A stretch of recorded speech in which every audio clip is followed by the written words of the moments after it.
Жазында жылда сел жүрөт биз жакта. Саркүлүү деген айылда көчкү түшкөн. 32-33 адам каза болуп калды. Шабданбек Исмаилов Ош областынын Алай районунун тургуну. Кыргызстандын түштүгүндөгү бул тоолуу аймак табигый кырсыктардын көп катталышы менен белгилүү. Аймакта жер көчкүлөрүнүн болуусу, кыян, селдин капташы тургундар үчүн дээрлик көнүмүш көрүнүш болуп калган. Будалык айыл өкмөттө вообще 800 түтүн бар бир айыл өкмөттө. Анан ал жерде 4 айыл бар да. Жазында жылда февраль-март айларында жер көчкү жылда көчөт. Жамгыр жаайт, жанагындай сел жүрөт биз жакта.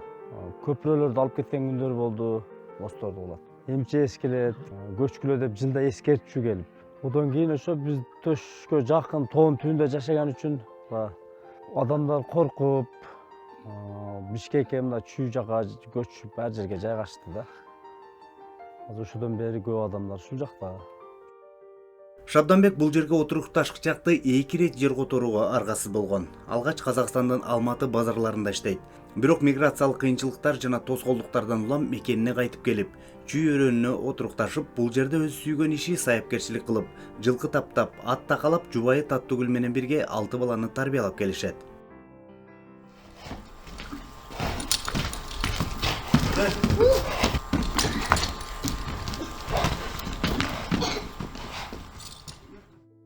Шабданбек менен жубайы экологиялык мигранттар. Климаттын өзгөрүшүнөн улам жашоого ыңгайлуу шарт издеп, үйлөрүн таштап кетүүгө аргасыз болгондорду дал ушундай аташат. Бүткүл дүйнөдөгүдөй эле Кыргызстанда да климаттык өзгөрүүдөгү аялуу катмар бул тоолуу аймактар жана алардын жашоочулары. Экологдордун божомолунда орточо температуранын 1,5 градуска чейин көтөрүлүшү кыйратуучу кесепеттерге алып келиши мүмкүн. Бизде көчкөнү көчөт, дагы эле анан жерлеринде көчпөй эле жүргөндөр бар. Ошол жерде. Кийин бул жактан кайра барып ошол жерде жашагандар деле бар азыр. Кайра. Ошол 2000, 2001, 2002 жылдары ошол көчкү аябай эле жазгамал көп болгон. Түнкүсүн күзөтүп карап турушчу чоң ата энелерибиз. Ал бат эле жылып үйдүн огороддоруна чейин келген балда ошол өзүбүздүн жерден бизди бул өйүзгө көчүрүп өтүшкөн. Ал жактагы тамдарыбызды бузуп, бул жакка көчүп. Азыр ушул тапка чейин деле ата энелерибиз ошол жакта чалып, ата энелерибизден кабар алып турабыз. У нас зачастую население не с охотой переселяется из-за потенциальных опасных районов, где наблюдаются, например, оползни, либо сели, потому что они говорят о том, что здесь жили наши предки, мы имеем сильную связь, духовную связь с этим местом, мы не хотим переселяться. Баткенский регион является самым уязвимым таким вопросом, там очень низкая плотность населения, в силу того, что там, опять же, не развита инфраструктура, там, допустим, опять же, сложные климатические условия, там зона пустыни, полупустыни, очень большая зависимость от поливной воды. И то есть мы уже видим отток населения с тех регионов. Климаттын өзгөрүшү менен кээ бир айылдарда могу процесстерди биз азыр эми быйыл жумушту жаңыдан бир изилдөөнү бүттүк. Эндиги жылы Кудай кааласа биз ошону регистрация кылып баштайбыз. Биз деген могу бак дарак деп атабыз. Бирок бак дарактан дагы башка чөп деген бар. Чаң көп. Эмне себептен дегенде кичинекей өсүмдүктөр жок. Чаң ары бери учуп жүрөт. Анан тестейбиз, машинаны выхлопы дейбиз, анан ал каяка кетет, жерге тиет. Машина ары бери жүргөндө ошо чаңды айдай берет. Ал чаң көтөрүлгөндө өзүнүн таасирин бере берет. Бул адамдын вклады деп койсо болот. Биздин элдин саныбыз 100 жыл мурун бизде 1 миллион 350 адам эле. Азыркы күндө элдин саны башка. Бүгүнкү күндө 7 миллион болдук.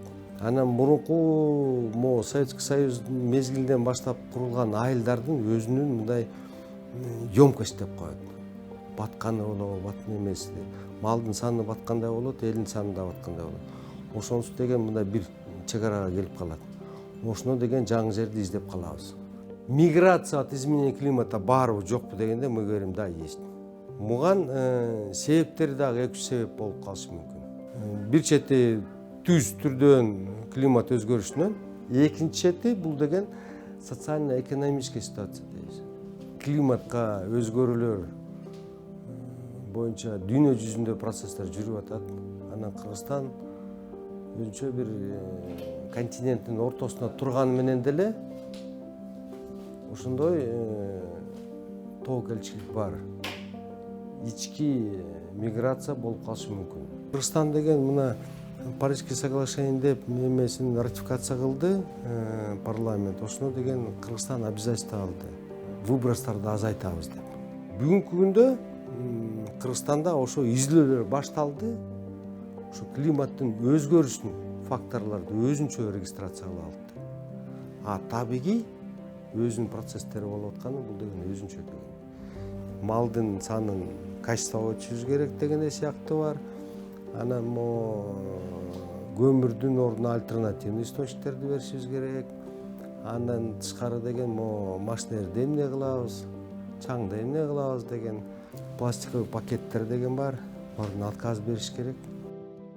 Бүгүнкү күндө Кыргызстанда 2018-2030 жылдарга карата Кыргыз Республикасынын калкын жана аймагын өзгөчө кырдаалдардан комплекстүү коргоо концепциясы иштөөдө. Өзгөчө кырдаалдар министрлигинин адистери аны колдонуу менен мониторинг жана божомолдоону колго алган. Агенттиктин кызматкерлери бир нече күндөн кийин, ал тургай бир нече сааттан кийин катуу жаан же кар жаашы ыктымалдыгы тууралуу маалыматтарды алып, аймак тургундарына эскерте алышат.